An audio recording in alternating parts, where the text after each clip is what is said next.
विद्यार्थियों, वीडियो को हम कंटिन्यू करते हैं और सशर्त कथन का एक और एग्जाम्पल समझने का प्रयास करते हैं। देखिए क्वेश्चन है, आयत के विकर्ण सर्वांगसम होते हैं। इसमें यदि तो नहीं लिखा है, कहीं भी यदि तो नहीं है, तो आपको जब कहा जाएगा, परीक्षा में पूछा जाएगा सशर्त कथन या यदि तो के रूप में लिखो, तो इसके अंदर आपको यदि तो का इस्तेमाल करना है। ठीक है, चलिए शुरुआत करते हैं। क्वेश्चन है हमारा, आयत के विकर्ण सर्वांगसम होते हैं। तो जवाब क्या होगा? यदि, ठीक है, यदि दिया गया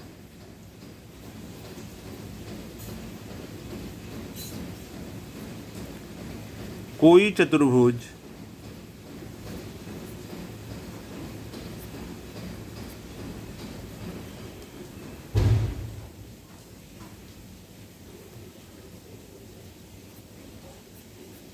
यदि दिया गया कोई चतुर्भुज आयत हो तो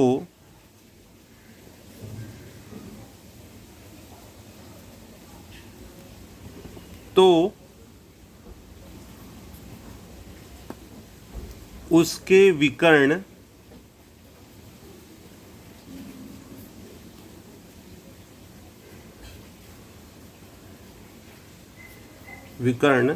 सर्वांगसम होते हैं।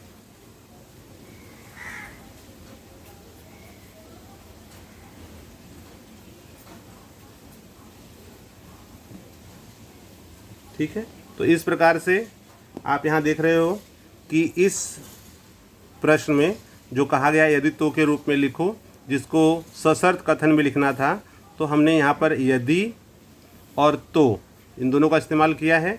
तो इस प्रकार से ये हमारा सशर्त कथन पूरा होता है।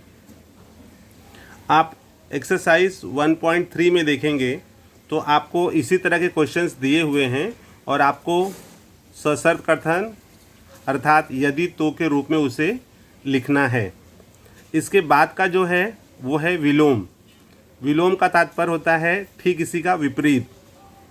यदि आपको यदि तो के रूप में लिखा है, जैसे यहाँ पर ये सेंटेंस दिया था, तो इसको आपको यदि तो के रूप में लिखना था। अब आगे जो हम विलोम समझेंगे उसमें यदि तो के रूप में दिया गया होगा तो उसे हमें इस तरह से लिखना होगा। ठीक है, तो इसके आगे का जो सवाल है एक्सरसाइज 1.3 में, इसके आगे के जो क्वेश्चन है वो मैं आपको अगले वीडियो में कंटिन्यू करता हूँ।